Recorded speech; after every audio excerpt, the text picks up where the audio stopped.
জেনে রেখে দেন হে মুসলমান, একটুখানি লক্ষ্য করুন। আমি এই জন্যই বলি, আমি বেশি বেশি আলোচনা করি, আর থেকে যাদের বয়স 30 তাদের কথাই বারবার আলোচনায় ঘুরে ফিরে আমি আসি, কারণ 8 থেকে 30 তাদের কথাই বেশি বেশি আলোচনায় আসি। যাদের বয়স হয়ে গেছে ভাই আমার 40 থেকে 80 তাদের কথাই আমি কম আসি, কারণ এই জন্যই বলি হয় তারা জান্নাতের টিকিট কেটেছে, না হলে তারা জাহান্নামের টিকিট কেটেছে। 60 বছর 70 বছর 80 বছর বয়স অনেক জীবনে ওয়াজ শুনেছে, বড় হুজুর পীর কেবলার ওয়াজ শুনেছে, মেজ হুজুর পীর কেবলার ওয়াজ শুনেছে, ছোট হুজুর পীর কেবলার ওয়াজ শুনেছে, বসিরার আল্লামা হুজুরের ওয়াজ শুনেছে, বড় বড় আল্লাহর ওলিদের ওয়াজ শুনেছে। 60 বছর বয়স, 70 বছর বয়স, 80 বছর বয়স হয়েছে, হয় তারা জান্নাতের টিকিট কেটেছে, না হলে জাহান্নামের টিকিট কেটেছে। শুধু কনফার্ম হতে বাকি আছে, ওয়েটিং লিস্টে ঝুলছে। ট্রেন যখন আসবে টিকিট যদি কনফার্ম হয়, টানতে টানতে টেনে তুলে হয় জান্নাতের দরজায় পৌঁছে দেবে, আর না হলে জাহান্নামের ঠিকানায় নিয়ে গিয়ে ধাক্কা মেরে ভিতরে ঢুকিয়ে দেবে। এরই জন্য আমি বয়স্ক মানুষের জন্য আলোচনা কম, আলোচনা বেশি যুবকদের জন্য। হে যুবকেরা, তোমাদের এখনো বুঝতে হবে, তোমাদের এখনো শিখতে হবে। কেসিয়া স্কেলের নাম শুনেছো, টাইসনের নাম শুনেছো, গ্যারি মিলারের নাম শুনেছো, হ্যানু ম্যানের নাম শুনেছো, মাইকেল জ্যাকসনের নাম শুনেছো, ইলিমাতি প্রিয়াঙ্কর নাম শুনেছো, মেসুত ওয়াজিরের নাম শুনেছো, সাদিও মানের নাম শুনেছো, পৃথিবী বিখ্যাত সেলিব্রিটি মাইকেল জ্যাকসনের নাম শুনেছো। এরা সব বিশ্ব নবীর শিষ্য হলো, কেন হলো, এরা কেমন করে হলো, একটু গবেষণা তোমাকে করতে হবে। সময় খুব কম, বেশি দিন বাঁচবে না। আল্লাহর ওলি বান্দাদের সোহবতে থাকো, যেভাবে সমস্ত সেলিব্রিটি, যে সমস্ত ব্যক্তিরা নবীর নির্দেশনা মেনেছে, আল্লাহর নেক বান্দা হয়েছে, তারা কেমন করে হলো, একটু গবেষণা তুমি করো। হে পৃথিবীর বুকে যত নবী, যত পয়গম্বর ছিলেন, প্রত্যেকেই কিন্তু ওয়াজ করেছেন। যত আউলিয়ায়ে কেরাম ছিলেন, প্রত্যেকেই দুটো ওয়াজ করেছিলেন। যত হকপন্থী আলেম বর্তমানে ওয়াজ করছেন, তারা কিন্তু দুটো ওয়াজ করছেন। কি ওয়াজ? একটা হলো ওয়াবুদুল্লাহ, আল্লাহর ইবাদত করো, আল্লাহর ইবাদত করো, এটা হলো 1 নাম্বার। 2 নাম্বার হলো ওয়ালা ইউশরিক বিল্লাহ, আল্লাহর সঙ্গে শিরক করো না, অর্থাৎ আল্লাহর সঙ্গে অংশী করো না। তার মানে ঈমানটা মজবুত করো, আকীদাটা ঠিক রাখো, বিশ্বাসটা ঠিক রাখো। এই জন্যই আমি বলি রোল নম্বর ফাঁকা, খাতা ভর্তি লেখা, মাস্টার খাতা দেখবে না, পরীক্ষায় পাস হবে না। কথা কি বোঝা যাচ্ছে? একটু হ্যাঁ বোঝেন।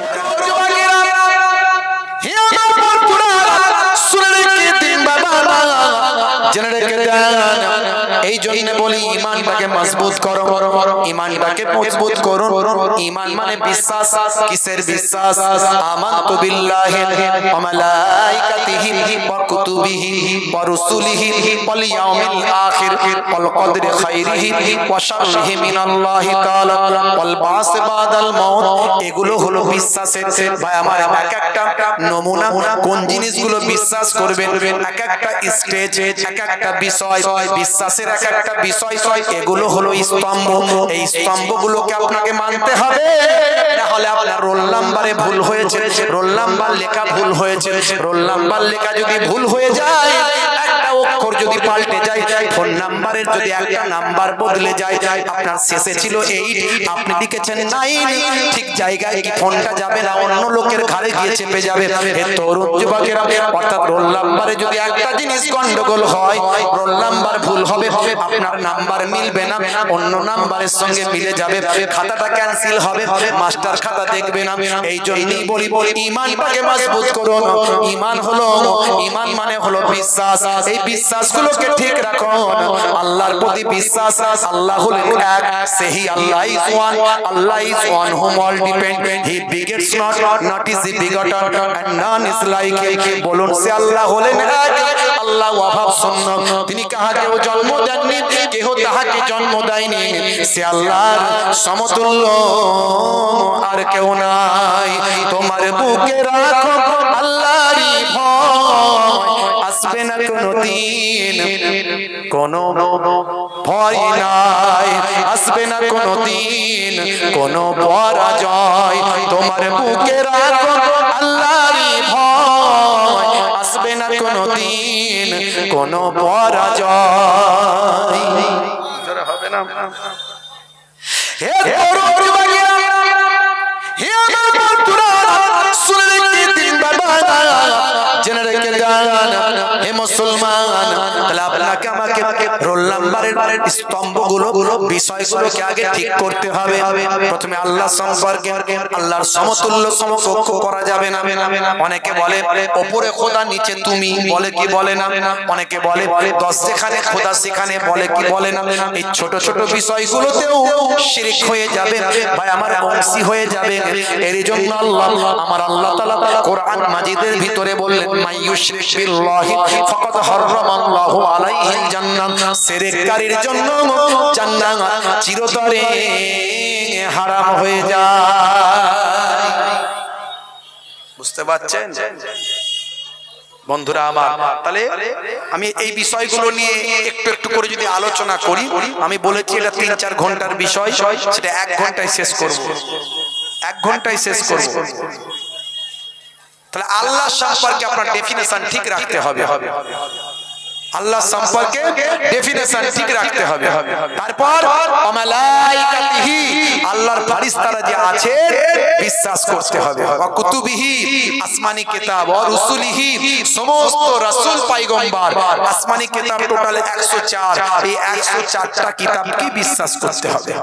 কিন্তু মানবো আমরা শুধু আল কোরআন, কারণ আগের কিতাবগুলোতে সংশোধন সংযোজন করে ফেলেছে পণ্ডিতেরা নিজেদের স্বার্থে, নিজেদের স্বার্থে না।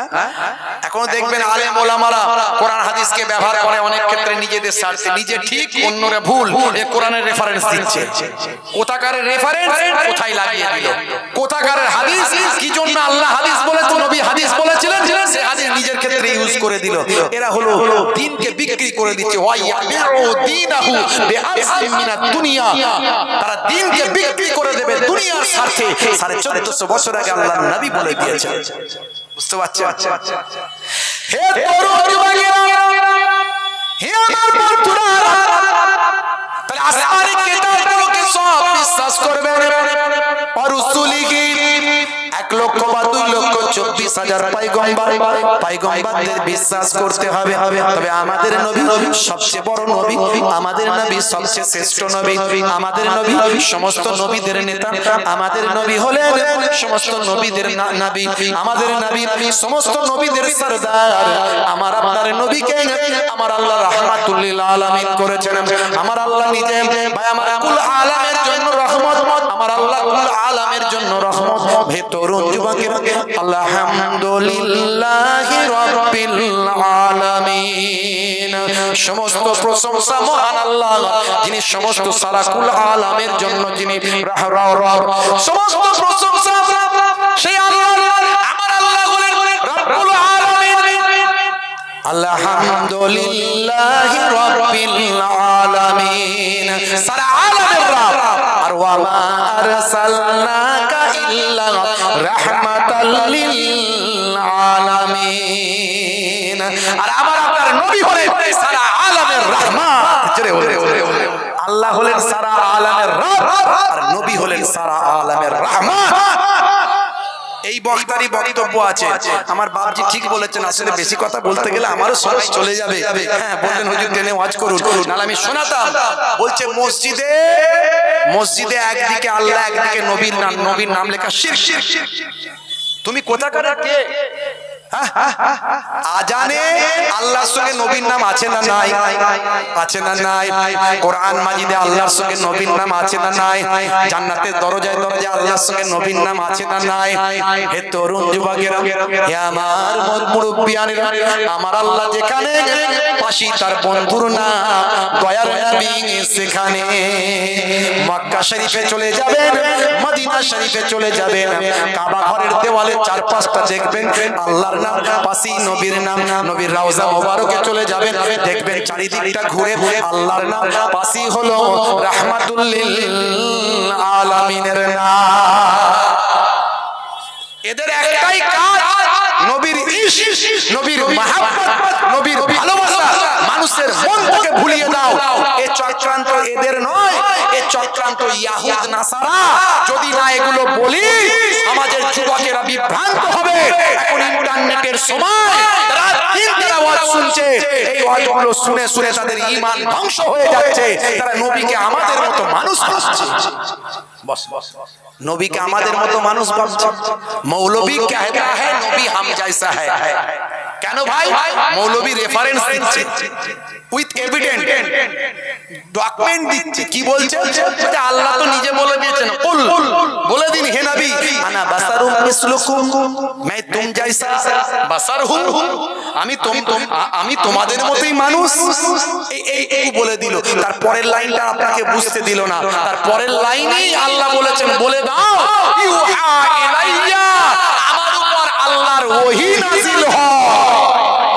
আমি তোমাদের মতো মানুষ। তার মানে কি?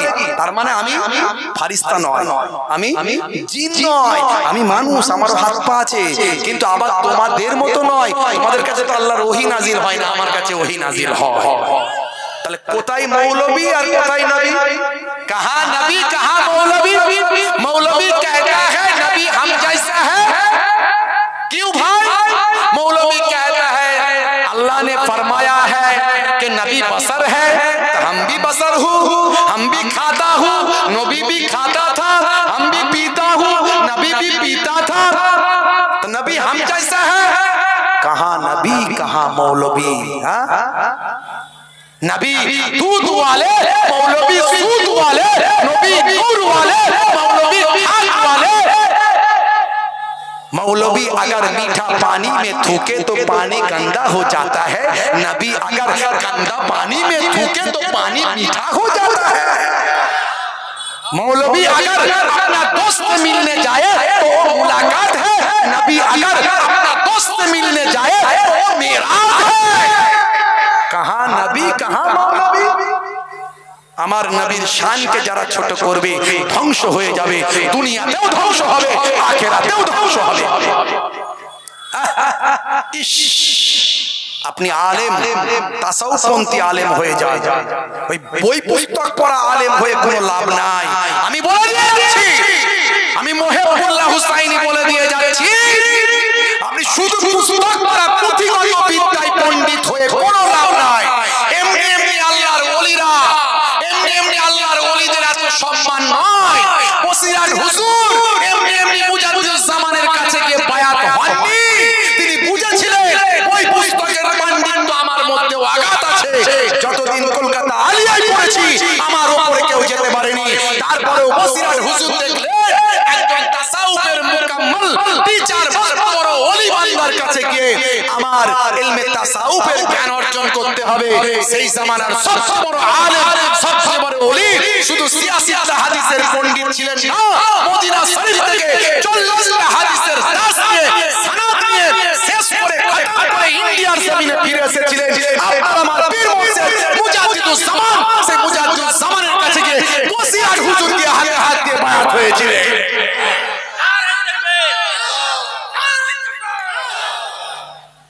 তুমি ভাবছো আমি বিরাট বড় পণ্ডিত হয়ে গেছি, মাওলানা হয়ে গেছি। ইবলিস শয়তানের থেকে তো বড় মাওলানা হওনি। ইবলিস শয়তানের থেকে বড় পণ্ডিত হতে পেরেছে কেউ? পারেনি। কিন্তু কোন পণ্ডিত তো কাজে লাগবে না যতক্ষণ না তোমার মধ্যে ইলমে তাসাউফের জ্ঞান না থাকে। আপনি আল্লাহর সম্পর্কে আপনি বলছেন, নবীর সম্পর্কে তুমি বলছেন, এটুকুও করা যাবে না, মনে রাখবেন। কারণ আল্লাহ নিজে নবীকে বন্ধুত্বের খাতায় নামটা লিখিয়েছেন। আল্লাহ নিজে পছন্দ করেন না আমার বন্ধুর অপমান হোক, আমার বন্ধুকে তুচ্ছ করা হোক। হ্যাঁ, এই কি আল্লাহ হলেন খালিক, নবী হলেন মাখলুক। তবে মাখলুক মানে সাধারণ মাখলুক নয়, মাখলুকদের সবচেয়ে শ্রেষ্ঠ মাখলুক। বাদাইস খোদা বুজুর্গ তুই কিসসায়ে মুখতাসার। বুঝতে পারছেন? হে তরুণ যুবকেরা, হে আমার বন্ধুরা, শুনে রেখে দিন বাবারা, জেনে রেখে দেন হে মুসলমান, একটু একটুখানি লক্ষ্য করুন, তাহলে আসমানি কিতাবগুলো 104টা কিতাব আপনাকে বিশ্বাস করতে হবে, কিন্তু মানতে হবে, কিন্তু আপনি মেনে চলবেন একটা কিতাব, সেটা হলো কোরআন মাজিদ। এই কোরআন মাজিদ সর্বশেষ লেটেস্ট ভার্সন। মনে করুন কোন একজন ব্যক্তি অনেকগুলো একই কিতাব লিখেছেন, অনেকগুলো ভার্সন হয়েছে, তিনি বললেন আগের কিতাবগুলোতে কিছু এটা ওটা সমস্যা আছে, তাই শেষে যে কিতাবটা দিলাম এটা মানবেন। অর্থাৎ শেষের কিতাবটার মধ্যে আগের সব কিছু আছে এবং সব কিছু ঠিকঠাক করা আছে। আসমানি আল্লাহর কিতাব কোনো ভুল ছিল না, সব কিতাবই ঠিক, কিন্তু দুনিয়ার মানুষ দুনিয়ার স্বার্থে পাণ্ডিত্য ফলাতে গিয়ে নিজেদের সুবিধার্থে কিছু গোঁজামিল ঢুকিয়ে দিয়ে আসমানি কিতাবগুলোকে বদলে ফেলেছিল। এর জন্য আমার আল্লাহ সমস্ত আগের আদিয়ানগুলোকে বাতিল করেছেন, দিনগুলোকে বাতিল করে উম্মতে মুহাম্মাদির জন্য আমার মুহাম্মাদি দিন আপনারা আমার জন্য দয়ার নবীর দিন ইসলাম দিলেন। ভাই আমার দয়ার নবীর কাছে রাহমাতুল লিল আলামিনের কাছে হে তরুণ যুবকেরা, মানুষ নামক প্রোডাক্ট কেমন ভাবে জীবন যাপন করবে তার জন্য পুস্তক দিলেন। ভাই আমার তরুণ যুবকেরা, আমি এই জন্য একটা কথা এখানে বলি, কোম্পানি যখন কোনো প্রোডাক্ট মার্কেটে লঞ্চ করে সঙ্গে একটা পুস্তিকা দেয়, ওই পুস্তিকাটা এই জন্য দেওয়া হয় প্রোডাক্টটা কেমন ভাবে ব্যবহার করবে। তাই এসি কিনেছেন পুস্তিকা পেয়েছেন, ফ্রিজ কিনেছেন পুস্তিকা পেয়েছেন, মোবাইল কিনেছেন পুস্তিকা পেয়েছেন, ট্যাব কিনেছেন পুস্তিকা পেয়েছেন, মোবাইল আমার ল্যাপটপ কিনেছেন পুস্তিকা পেয়েছেন, কম্পিউটার কিনেছেন পুস্তিকা পেয়েছেন। ওই পুস্তিকাতে লেখা আছে প্রোডাক্টটা কেমন ভাবে ব্যবহার করবেন, খুঁটিনাটি বিষয়গুলো তথ্যগুলো তুলে ধরা হয়। আজ থেকে 7000 বছর আগে সর্বপ্রথম পৃথিবীর মাটিতে আমার আল্লাহ তাআলা মানুষ নামক প্রোডাক্ট পৃথিবীতে পাঠাবেন।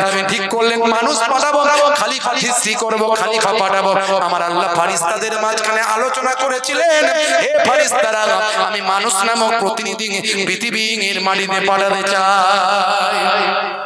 وَإِذْ قَالَ رَبُّكَ لِلْمَلَائِكَةِ إِنِّي جَاعِلٌ فِي الْأَرْضِ خَلِيفَةً। ফেরেশতারা কি বলেছিল? আল্লাহ না না না, পাঠাবেন না, পাঠাবেন না। নাহানু নুসাব্বিহু বিহামদিকা ওয়া নুকাদ্দিসু লাক। নাহানু নুসাব্বিহু, আমরাই তো তাসবিহ করি, আপনার হাম করি।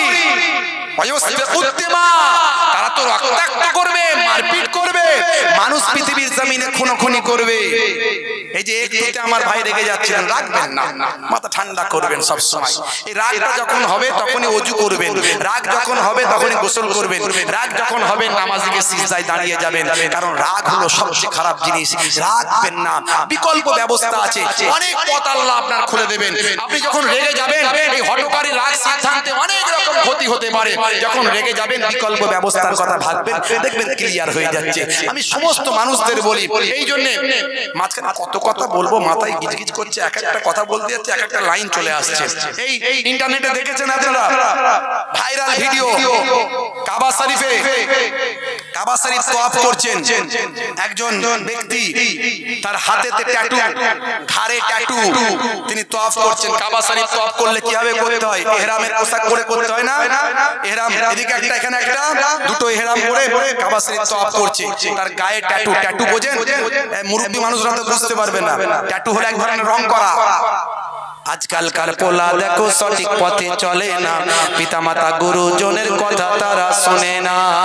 চুলগুলো ছোট ছোট, প্যান্ট শার্ট আটো সাটো, সুজোরা পায়ে দিয়ে, পেছনে ব্যাগ নিয়ে, লাল লাল জুতো পায়ে, চোখে কালো চশমা, দুই চোখ মেলে খোঁজে বেদের মেয়ে জোসনা, গায়ে হাতে ট্যাটু আঁকা, গায়ে হাতে ট্যাটু আঁকা, হেঁটে চলে আঁকা বাঁকা, কাছে গেলে দেখা যায় সুস্থ ছেলে না, তিরঙ্গার দুর্গন্ধে টেকা যায় না, তিরঙ্গার দুর্গন্ধে টেকা যায় না। মুসলমানের ছেলে ভালো চলছে, ধান্দা খাচ্ছে রজনীগন্ধা, কারবারে অশান্তি চালাচ্ছে শান্তি, মন করবে কমল, খাচ্ছে ওরা বিমল, যেখানটা বসবে সেখানটা চষে দিয়ে বেরিয়ে যাবে, পুচ পুচ পুচ পুচ। 12 বছর ঘাস জন্মাবে না, জিভ ঠোঁট দাঁত সব এক, জিভ ঠোঁট দাঁত সব এক, বড় করে হাঁ করতে পারে না, খেয়ে খেয়ে এমন হয়েছে। যেদিনে জলসা কমিটির ছেলেরা আবার সেদিনে যারা খায় টেনশন মাথায় উঠে যায়, অন্যদিন 10টা খেলে ওদিকে 20টা চালায়, সবসময় মাল মুখে ভরেই রেখে দিয়েছে। মাঝে মাঝে আমরা নাম দিয়ে বলে, দূর থেকে বলে মাল ভরে ভরা আছে, সর্বনাশ করেছে। আর আমি খুব ভয় পাই, এর আগের দিনে ধরে একজন স্টেজের পিছনে বিড়ি খাচ্ছিল, ঠিক ধরে ফেলেছে, কেউ বুঝতে পারে না, আমি বুঝতে পেরেছি বিড়ি খাচ্ছে। সামলাও। একদিন ওখানে মাইক ম্যান বসে বসে তিরঙ্গা খাচ্ছিল, তুমি তিরঙ্গা খাচ্ছ, সে বলছে ওখান থেকে ধরে ফেললেন কি করে, না কেমন খুব খারাপ, ঠিক ধরে ফেলেছে, বুঝতে পারছি।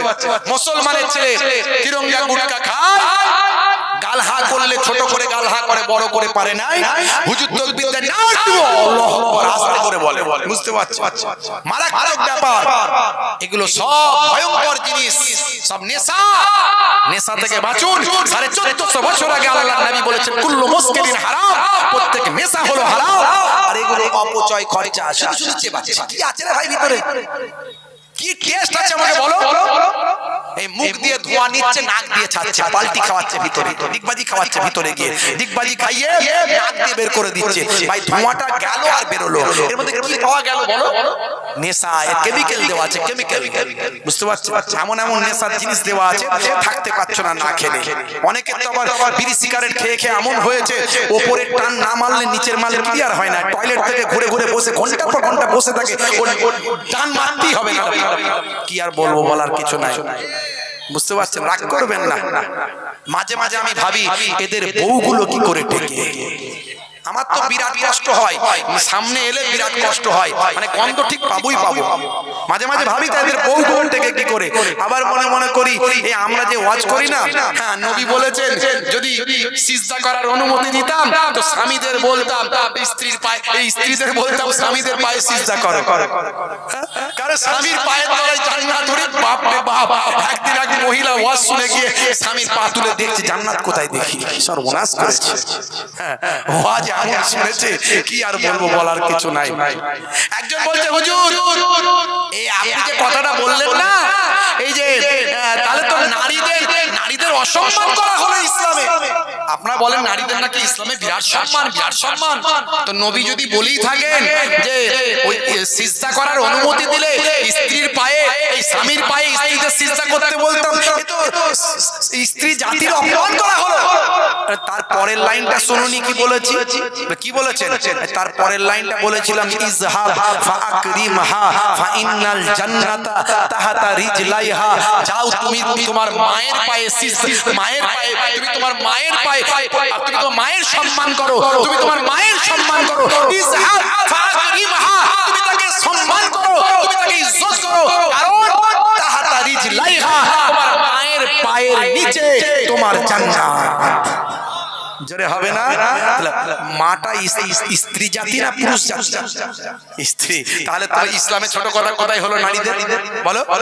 তারপরেও না, ঠিক আছে ঠিক আছে ঠিক আছে, ইসলাম বুঝলে সব কিছু দেখবেন সুন্দর। 1450 বছর আগে নবী বললেন নেশা হলো হারাম, কুল্লু মুসকিরিন হারাম।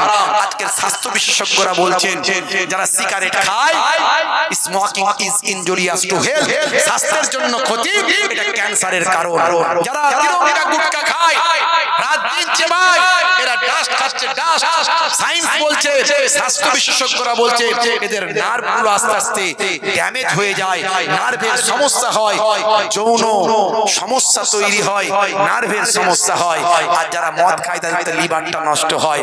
আর মদ তো মদই হয়, মদ তো আর দুধ নয়। বলে হুজুর এ আপনারা বুঝবেন না, এ তো মেডিকেল জুস, ডাক্তার খেতে বলেছে শরীর স্বাস্থ্য ভালো হবে, মদকে মেডিকেল জুস বলে চালায়, আছে না নাই?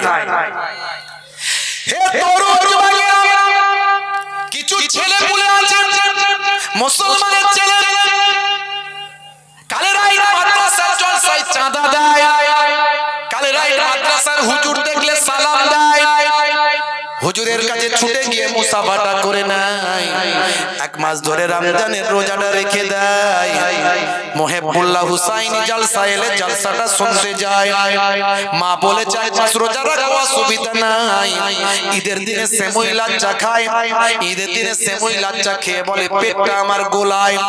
হে তরুণ যুবকেরা, পাড়ার মাচাতে বসে বসে hello hello hello, Chinu Pinu Tinu সব এক কাছে হলো, কি রে ভাই? বলে কোনো অসুবিধা নাই, 1 মাস রোজা রেখেছি, পেটের কোনো সমস্যা নাই, কিন্তু আজ ঈদের দিনে সেমই লাচ্চা খেয়ে পেটটা যেন গোলায়। 1 মাস আগে লাল পানি পেটে পড়েছে, আজ মনে হয় দিতে হবে, অসুবিধা নাই। চিনু মিনু টিনু বলে কোনো সমস্যা নাই, চল ভাই যাই। রাত্রি যখন 9টা বাজলো, পালস পালসার ক্যালিবার গাড়ি নিয়ে শপের সামনে ঘটপুকুর মার্কেটে গেল। হাতটা গলিয়ে দিয়ে কাকা একটা লাল পানির বোতল চাই। বাঁশ বাগানের ধারে, পুকুরের পারে, নদীর ধারে দুফাইল চালায়। আবার খাবার সময় হুজুরদের কথা শুনে ফতোয়া দেয়, জানিস না কিছু খেলে বিসমিল্লাহ বলতে হয়। হে তরুণ যুবকেরা, মনে রাখবেন মদ মদই হয়, দুধ দুধই হয়। এক বালতি দুধে যদি এক চিবি যদি গরুর পেট কুকুরের পেট চাপ দেওয়া হয়, যদি জানতে পারে কেউ কি খাবে ভাই, খাবে না, আপনার শরীরে যদি এক চিবি মদ চলে যায়, সেটা মেডিকেল জুস হোক আর যেই নামে কি বলেন না কেন, নেশা হোক বা নাই হোক, হে যুবক তোমার শরীরটা নাপাক হয়ে যায়। ইন্নামাল খামরু ওয়াল মাইসিরু ওয়াল আনসাবু ওয়াল আজলামু রিজসুম মিন আমালি শাইতান। আমার আল্লাহ কোরআন মাজিদে বলেছেন, ইন্নামাল খামরু ওয়াল মাইসিরু ওয়াল আনসাবু ওয়াল আজলামু রিজসুম মিন আমালি শাইতান। এগুলো সব শয়তানি কাজ। মদ খাওয়া আল্লাহ হারাম করে দিয়েছে। বন্ধুরা আমার, তরুণ যুবকেরা, মদের কথা যখন এসেছে, হে যুবকেরা একটু শোনো। একটা সুন্দর একটা ছোট্ট কথা বলি। বাদশা হারুন আর রশিদ আব্বাসীয় খলিফা, পৃথিবী বিখ্যাত একজন নামি দামি খলিফা। আব্বাসীয় খলিফার জামানায় বাবেরা আমার একটা ঘটনা ঘটেছিল, আপনাদের সামনে ছোট করে একটুখানি বলি। আব্বাসীয় খলিফা পরবর্তীকালে একজন শিক্ষার ক্ষেত্রে তিনি একজন ভাই আমার বীর পুরুষ ছিলেন, শিক্ষা অনুরাগী ছিলেন, শিক্ষার প্রচার প্রসার তার সময় অনেক ঘটেছে। আব্বাসীয় খলিফা একজন যোগ্য আলেম ছিলেন, পরবর্তীকালে একজন আল্লাহওয়ালা মানুষ হয়েছিলেন। কিন্তু প্রথম জীবনে তিনিও মাঝে মাঝে লাল পানি একটু চালাতেন, মানে একটু ড্রিঙ্ক মদ পান করতেন। তার ফ্রেন্ড সার্কেল বিভিন্ন রাষ্ট্রদূতদের নিয়ে মাঝে মাঝে তিনি গোল টেবিল করে দু চার ফাইল একটু খেতেন। বাবা তরুণ যুবকেরা, তবে মনে রাখবেন পৃথিবীর বুকে যত রাজা বাদশা যাদের জীবন জিন্দেগিতে দেখেছেন আপনি সাকসেস হয়েছে, সফলতা এসেছে, তাদের অবশ্যই ব্যাকগ্রাউন্ড যদি দেখেন, ইতিহাস যদি পড়েন, তাদের পেছনে দেখবেন একজন আল্লাহর ওলির হাত আছে। আব্বাসীয় বাদশা হারুন আর রশিদের পেছনে একজন আল্লাহর ওলির হাত ছিল। তিনি কে? তিনি হলেন দরবেশ বাহাদুর দানা রাহমাতুল্লাহ আলাইহি। দরবেশ বাহাদুর দানা রাহমাতুল্লাহ আলাইহি তিনি একজন এমন আল্লাহর ওলি। ওলি আল্লাহদের অনেক ক্যাটাগরি আছে, বুঝলেন? ওলি আল্লাহদের অনেক ক্যাটাগরি আছে। এমন কিছু ওলি আল্লাহ আছে যারা দুনিয়ার কোনো লোভ মোহ তাদেরকে গ্রাস করতে পারে না, এটা এক ধরনের আল্লাহর ওলি। আমার দাদাজান মায়াপুর পীরনগরী হুজুরকে যারা দেখেছেন তারা জানেন, তিনি নবিয়ানা জীবন জিন্দেগি পালন করতেন। ছোট্টবেলায় 6 বছর বয়সে বাপকে হারিয়েছেন, 2.5 বছরে ভাই আমার এই ছোট্টবেলায় ভাই আমার 21 দিনে মাকে হারিয়েছেন, 21 দিনে মাকে হারিয়েছেন, 2.5 বছরে পিতা হারিয়েছেন। বুঝতে পারছেন? সব দাদাজানের পূর্বপুরুষ সব পরিসন্ধ্যা, আপনার নাম শুনবেন হয়তো অনেকেই, সেখানে অনেক দরবার টরবার আছে, অনেক কিছু আছে, সেখানে আল্লাহর ওলিদের আগমন ঘটেছিল সব কেরমান থেকে।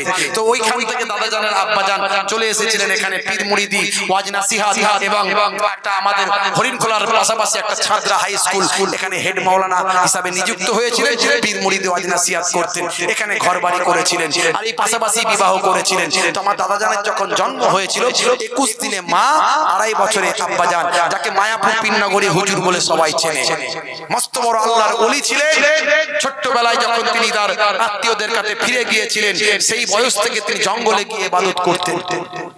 আমাদেরকে সেই পুরানো বাড়িতে যখন যাই, সেখানে কিছু জ্ঞাতি গোত্র আমাদের আত্মীয় স্বজন আছে, মাঝে মাঝে যখন যাই আমাকে দেখিয়েছে এই এখানে জঙ্গল ছিল, আপনার দাদাজান এখানে ইবাদত বন্দেগী করতেন। তো যাই হোক ভাইরা আমার, তো আমার দাদাজান হুজুরের জিন্দেগিটা আমরা যতটা জানি, যারা অনেকে যেতেন তারা জানেন যে উনি একটা খেজুর গাছের চাটায় শুয়ে থাকতেন, ওখানে তিনি জীবন যাপন করতেন। কেউ পয়সা দিলে পয়সা ফেরত দিয়ে দিতেন, পয়সা নিতেন না, ফু দিয়ে ঘুরিয়ে দিতেন। অনেকেই তাকে অবশ্যই তিনি আল্লাহর আল্লাহর ওলি, কিন্তু এটা দেখে লোকে মনে করতে মনে আল্লাহর ওলি। পয়সা নেয় না ব্যাস আল্লাহর ওলি, পয়সা নিলে আল্লাহর ওলি নয়, পয়সা নিলে অন্য কাজ আছে। বড় পীর সাহেব হুজুর পীর কেবলা রাহমাতুল্লাহ আলাইহির জীবনী পড়বেন, যাকে বড় পীর বলা হয়, গাউসে আজম বলা হয়। তিনি আজকের পোশাক, আজকে তিনি পোশাক নতুন পোশাক পরতেন, পরের দিন দান করে দিয়ে আবার তিনি পোশাক পরতেন। এইভাবে বাদশাহী ভাবেও আল্লাহর ওলি হয়েছে। প্রথম জীবনে তিনি জঙ্গলে গাছের কচি পাতা খেয়ে আল্লাহর ইবাদত করেছিলেন, পরবর্তীকালে তিনি বাদশাহী ভাবে জীবন যাপন করেছিলেন বড় পীর সাহেব। তাহলে তিনি এক ধরনের আল্লাহর ওলি। আল্লাহর ওলিদের অনেক ক্যাটাগরি। তো এই বাদশাহ এই আপনার দরবেশ বাহালুল দানা রাহমাতুল্লাহ আলাইহি, তিনি এমন টাইপের আল্লাহর ওলি যার ঘর বাড়ি বলে কিছু ছিল না, যার ঘর বাড়ি বলে কিছু ছিল না। কখনো তিনি জঙ্গলে রাত কাটাতেন, কখনো কবরস্থানে থাকতেন, কখনো গাছের তলায় শুয়ে পড়তেন, কখনো নদীর পাড়ে শুয়ে থাকতেন। কিছু পেলে খেতেন, না হলে রোজাই রাখতেন। এইভাবে চলতেন। আর বাদশা হারুন আর রশিদকে কিভাবে ঠিক করা যায়, কারণ তাকে ঠিক করলেই দেশ ঠিক থাকবে। জনগণের জন্য তারা চিন্তা। এই জন্য আল্লাহর আলেম বান্দারা, ওলি বান্দারা, তারা সর্বদাই মানুষ নিয়ে চিন্তা করে যে মানুষকে কি করে হেদায়েত করব, সব সময় চিন্তা করে। বাদশা হারুন আর রশিদকে যদি ঠিক রাখা যায়, তাহলে সারা এলাকার দেশের জনগণ ঠিক থাকবে। তাই পেছনে লেগে থাকতেন বাদশা। আর দরবেশ মানুষ তো এমন জালালি মিজাজে থাকতেন যে বাদশাও পর্যন্ত ভয় পেত, আর বাদশার লোক লস্কর সবাই ভয় পেত। হে তরুণ যুবকেরা, বাদশা এক সময় বন্ধু সঙ্গী সাথীদের নিয়ে মদের আসর করে জমিয়ে মদ খাচ্ছেন, সারা পান করছেন। এমন সময় হে তরুণ যুবকেরা, হে আমার বন্ধুরা, দরবেশ বাহালুল দানা রাহমাতুল্লাহ আলাইহি ভাই আমার মস্ত বড় আল্লাহর ওলি, মাথায় পাগড়ি, হাতে আসা লাঠি, পা পর্যন্ত জুব্বা, রাজ দরবারে ঢুকে বললেন, ঠক ঠক ঠক ঠক ঠক ঠক করে ঢুকলেন রাজ দরবারে। দরবেশ ঢুকছে দেখে কারো কিছু বলার হিম্মত নাই। যাকে বাদশা ভয় পায় সম্মান করে, যাকে বাদশা ভয় পায় শ্রদ্ধা করে, তাকে কর্মীদের আটকানোর কারো ক্ষমতা নাই, তাকে গেটম্যানের আটকে দেওয়ার ক্ষমতা না।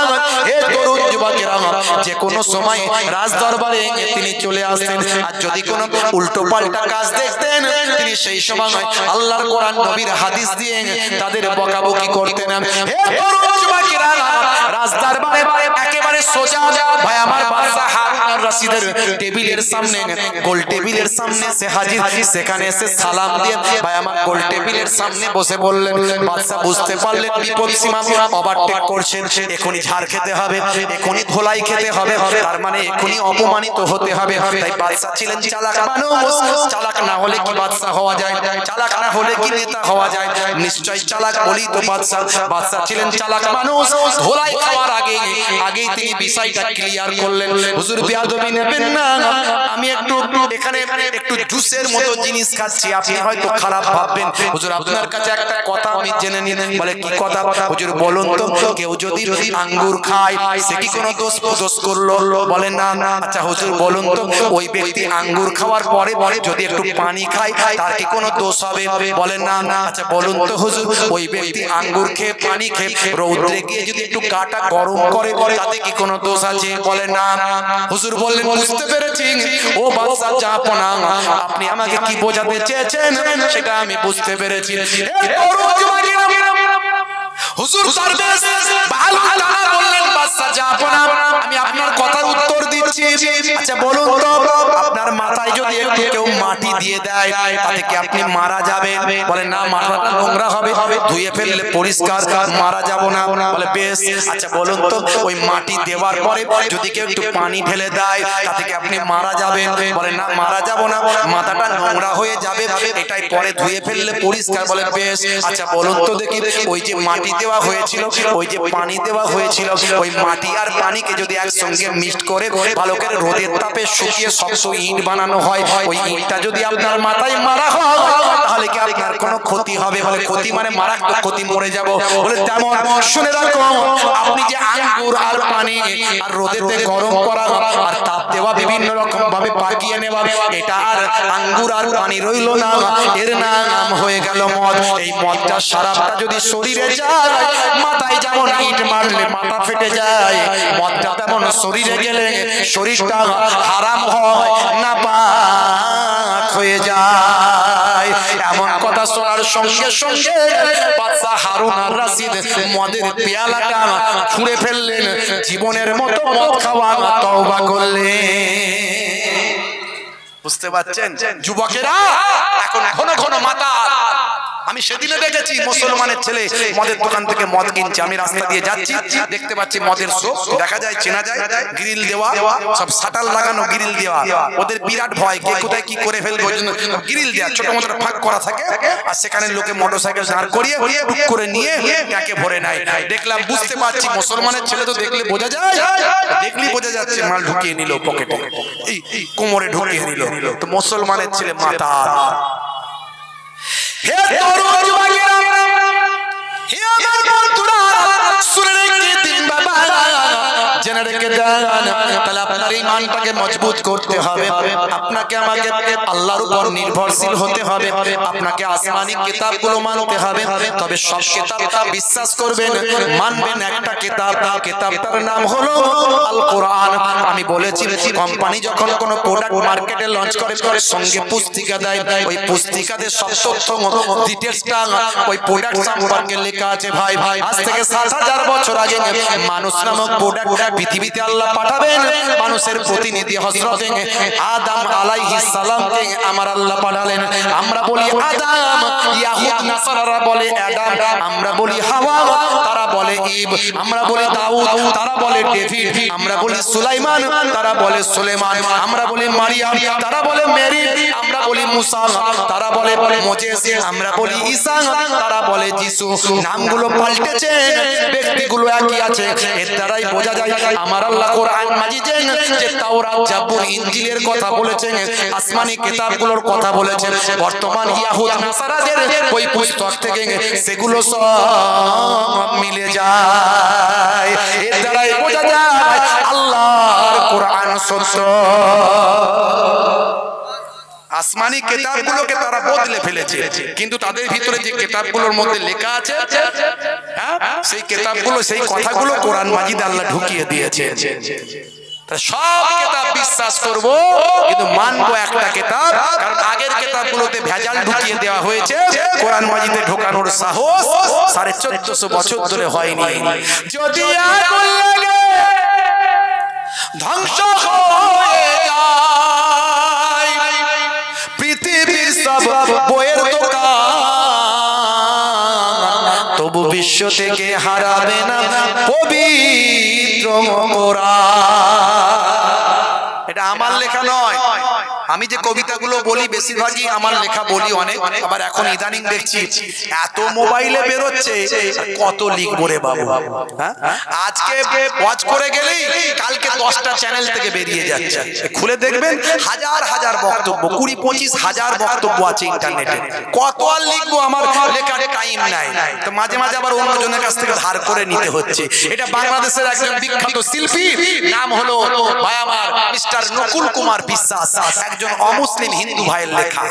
হ্যাঁ, তার আবার ইতিহাস আছে, কেন তিনি লিখেছিলেন আমি বলেছি ইন্টারনেটে, এখন বলার সময় নাই।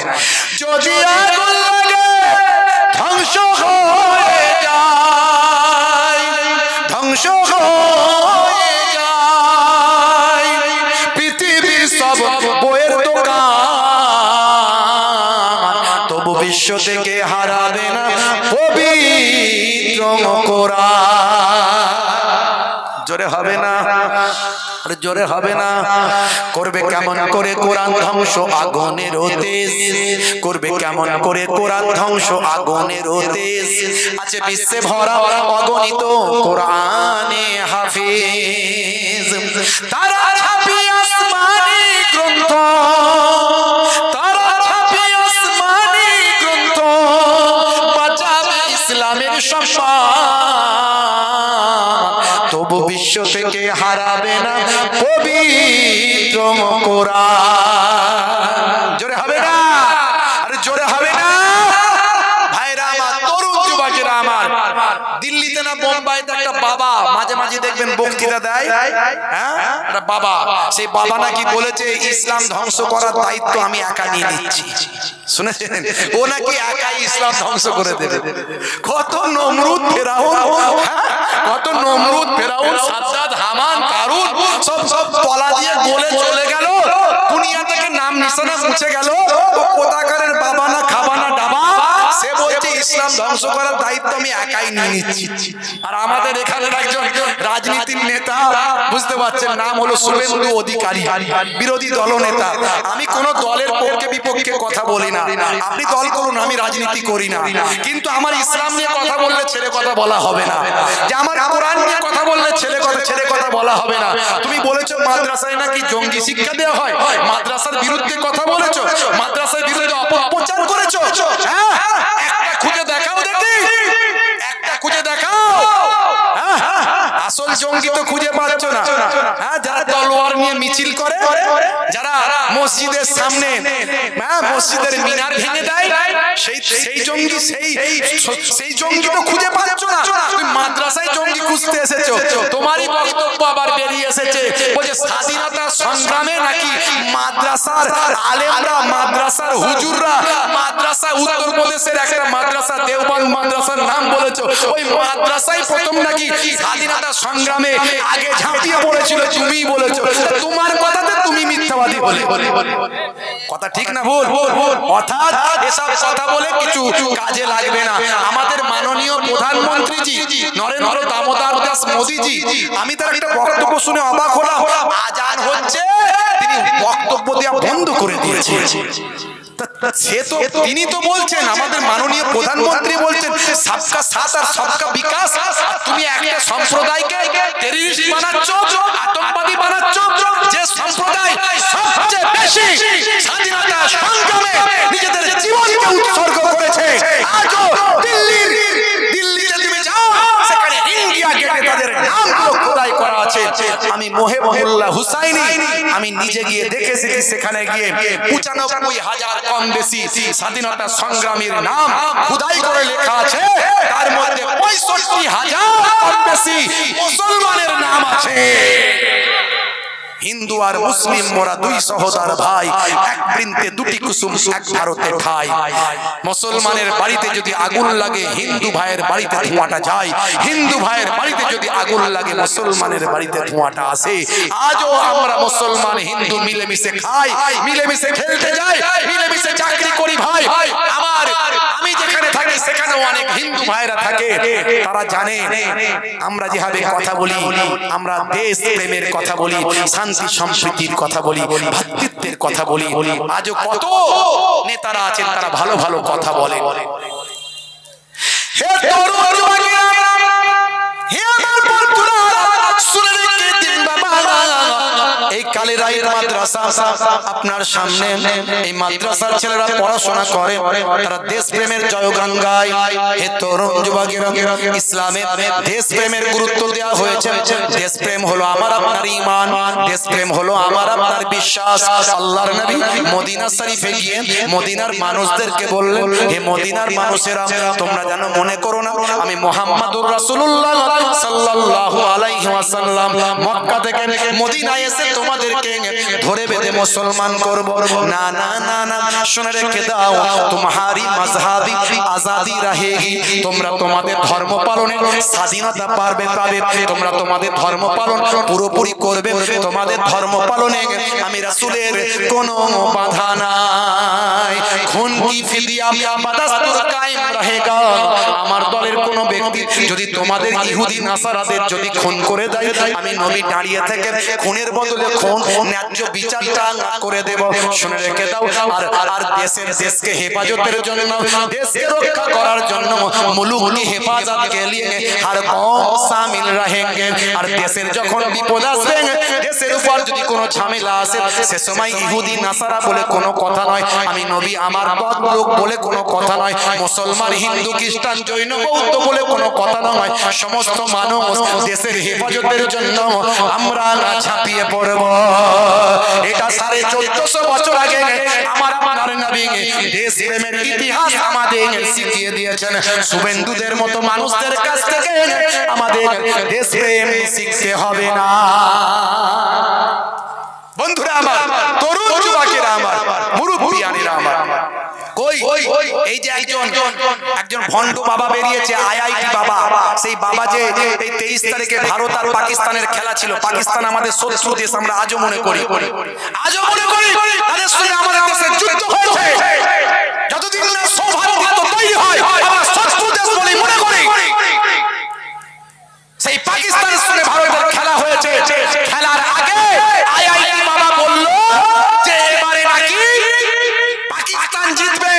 বলছে ভারত জিততো, আমি আটকে দিয়েছি, আমি আটকে নাকি ঘুরিয়ে দিয়েছি, ঘুরিয়ে পাকিস্তানকে জিতিয়ে দিয়েছি। দেখবে পাকিস্তান জিতবে, জিতবে তো জিতবে, জিতেগা তো জিতেগা, আপ बोल दिया तो हो गया, भगवान बोल दिया तो हो गया। आईआईटी बाबा বলিয়েছে, बोल दिया तो बोल दिया, পাকিস্তান জিত जाएगा। আর যেই 23 তারিখে খেলা হয়ে পাকিস্তান হেরে গেছে, এক গাল মাছি অমনি পরে বলছে আমি মনে মনে ভেবেছিলাম ভারত জিতবে। বলছে মনে মনে বলেছিল ভারত। সবাই এবারে আচ্ছা, আমার প্রশ্ন এখানে, এটা যদি কোনো মুসলমান বলতো পাকিস্তান জিতে যাবে, কি হতো? কই আপনারা, কই আমার শুভেন্দু বাবুরা কোথায় গেলেন? কিছু বলছেন না কেন? বলুন, কথা বলুন। আপনারা এখনো মুসলমান ভাইদেরকে চিনলেন না। কিছু মানুষ, আমার হিন্দু ভাইরা ভালো, আমার হিন্দু ভাইরা ভালো। আমার বক্তব্য কোনো হিন্দু ভাইদের বিরুদ্ধে কখনো আমি রাখি না। আমার হিন্দু ভাইদের আমি বুকে রাখি, তারা আমাদের ভাই, তারা স্বাধীনতা সংগ্রামে আমাদের সঙ্গে একসঙ্গে লড়াই করেছি, তাদেরকে নিয়ে আমরা, তারা আমাদের বড় ভাই, আমরা ছোট ভাই, তারা সংখ্যায় বেশি, আমরা কম, বুঝতে পারছেন? কিন্তু এক শ্রেণীর মানুষ, তারা রাজনীতি করে মুসলমান, হিন্দু, খ্রিস্টান, জৈন, বৌদ্ধ দানাদানি হানাহানি সবসময় লাগিয়ে রেখেছে। এদের থেকে সাবধান হতে হবে। হে তরুণ যুবকেরা, হে আমার বন্ধুরা, শুনে রেখে দিন বাবা, জেনে রেখে দেন। এবার চলে আসুন, খালি ঈমানটাকে মজবুত করার কথা বললাম, ঈমানকে মজবুত। এরপরে কি বলেছি? দুটো ওয়াজ, একটা হলো ঈমান, আর একটা কি আমল, আমলের কথা বলেছি না বলিনি? আর একটা হলো আমল, আমলগুলো ভাই আমার আমলটা কি, ইবাদতটা কি, একটু শুনুন। আমার আল্লাহ কোরআন মাজিদের ভিতরে বললেন, হে তরুণ যুবকেরা, মা খালাকাতুল জিন্না ওয়াল ইনসা ইল্লা লিয়াবুদুন। হে তরুণ যুবকেরা, আমার আল্লাহ কোরআন মাজিদের ভিতরে বললেন, হে দুনিয়ার মানুষ, তোমাদেরকে আমি আল্লাহ আমার ইবাদত করার জন্যই সৃষ্টি করেছি। ইবাদত ছাড়া অন্য কোনো উদ্দেশ্যে আমি আল্লাহ সৃষ্টি করি নাই। হে তরুণ যুবকেরা, আল্লাহ বললেন ইবাদত করার জন্যই সৃষ্টি করেছি, ইবাদত ছাড়া অন্য কোনো উদ্দেশ্যে নয়। ভালো করে বুঝবেন বাবা, কথাটার একটু মারপ্যাচ আছে, কথাটা একটু ভাবনার আছে, কথাটা একটু চিন্তা করার আছে। সময় খুব কম, আর আধ ঘন্টা। কষ্ট হচ্ছে আপনাদের? কষ্ট হচ্ছে? সব কথা আধ ঘন্টায় কমপ্লিট করব। আল্লাহ বলেন ইবাদতের জন্যই সৃষ্টি করেছে। তাহলে আমার রুজি রুটি, ব্যবসা বাণিজ্য, সংসার ধর্ম, কাজকর্ম, হে তরুণ যুবকেরা, আমার আল্লাহ অন্য জায়গায় বলছেন, হে দুনিয়ার মানুষ শুনে রেখে দাও, হে দুনিয়ার মানুষ জেনে রেখে দাও, ওয়া খালাকানাকুম আজওয়াজা, আমি আল্লাহ তোমাদেরকে জোড়ায় জোড়ায় সৃষ্টি করেছি। অর্থাৎ স্বামী স্ত্রী সংসার ধর্ম তোমরা করো। আল্লাহ বুঝিয়ে দিলে তোমরা সংসার ধর্ম করো, তোমাদের থেকে আমি আল্লাহ সংসার সন্তান সন্ততি দান করব। তবে মনে রাখবে, সন্তান সন্ততি পেতে তোমরা জানো আমি আল্লাহ আমার ইবাদতটা ভুলে না যাও। আমার আল্লাহ কোরআন মাজিদের ভিতরে বললেন, ইয়া আইয়ুহাল্লাযীনা আমানু লা তুলহিকুম আমওয়ালুকুম ওয়ালা আওলাদুকুম আন যিকরিল্লাহ ওয়া মান ইয়াফআল যালিকা ফাউলাইকা হুমুল খাসিরুন। তোমরা যেন তোমাদের সন্তান সন্ততি পেয়ে আমি আল্লাহ আমার ইবাদত ভুলে না যাও, তোমাদের মাল মাতা পেয়ে আমি আল্লাহ আমার ইবাদত ভুলে না যাও। তার মানে এর দ্বারাই বোঝা যায় মাল মাতা ইনকাম করো, সন্তান সন্ততি তোমাদের তো আল্লাহ দেবেন, আমি আল্লাহ দেব, তবে ইবাদত করতে হবে, সন্তান সন্ততির খেয়াল রাখতে হবে, মাল মাতা ইনকাম করতে হবে। আরো ক্লিয়ার করে আমার আল্লাহ অন্য জায়গায় সূরা নাবার মধ্যে বললেন, হে দুনিয়ার মানুষ শুনে রেখে দাও, জেনে রেখে দাও, তোমাদের জন্য আমি আল্লাহ দিনকে রুজি রুটির বানিয়েছি, দিনকে তোমাদের জন্য রুজি রুটির বানিয়েছি, আর তোমাদের জন্য নিদ্রাকে বিশ্রামে করে দিয়েছি, আর তোমাদের জন্য হে তরুণ যুবকেরা আমি আল্লাহ রাতকে পোশাক বানিয়েছি। ওয়া জাআলনাল লাইলা লিবাসা, আমি আল্লাহ তোমাদের জন্য রাতকে পোশাক বানিয়েছি।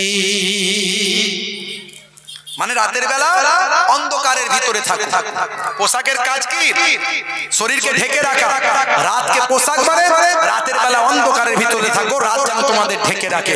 আর আরো ক্লিয়ার করে এই জন্যই বলি কোরআনের ব্যাখ্যা হলো হাদিস, আল্লাহর নবী বুখারী শরীফের হাদিস 5624 নম্বর হাদিস, সহিহুল বুখারী, হযরত জাবির রাদিয়াল্লাহু তাআলা আনহু থেকে হাদিসটা এসেছে। আন জাবির আন্না রাসূলুল্লাহ সাল্লাল্লাহু আলাইহি ওয়াসাল্লাম قال قال رسول الله صلى الله عليه وسلم আতফিউল মাসাবিহা ইযা রাকাতুম, যখন তোমরা ঘুমাতে যাবে আলোটা বন্ধ করে দেবে। 1450 বছর আগে আল্লাহর কোরআন আজকের যুগে বিজ্ঞান সায়েন্সের সঙ্গে মিলে যায়। একটা উদাহরণ দিচ্ছি, বেশি দিতে পারবো না, সময় কম।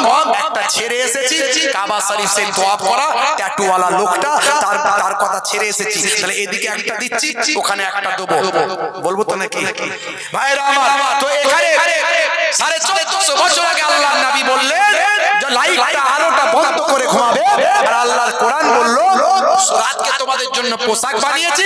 পোশাক যেমন শরীরকে ঢেকে রাখে, তার মানে রাতের বেলা অন্ধকার তোমাদেরকে ঢেকে রাখবে, অর্থাৎ অন্ধকারের ভিতরে থাকো। একই কথা আল্লাহ যা বললেন নবী তাই বললেন। এবার সায়েন্স কি বলছে? 1450 বছর আগে সে সময় কোনো প্যাথোলজি ছিল না, সে সময় কোনো ভাই আমার কোনো রকম ল্যাবরেটরি ছিল না, নাসা ইসরো ছিল না, কোনো রকম স্ট্যাটিস্কোপ, ব্যারোমিটার, থার্মোমিটার, মাইক্রোস্কোপ, স্ট্যাটিস্কোপ, কোনো রকম যন্ত্রপাতি ছিল না। 1450 বছর আগে আল্লাহর কোরআন ছিল, নবীর হাদিস ছিল। আজকের বিজ্ঞানীদের বিজ্ঞানে গবেষণা করতে গিয়ে দেখা যায় মাথা থেকে কম বেশি 5 ধরনের হরমোন নিঃসৃত হয়।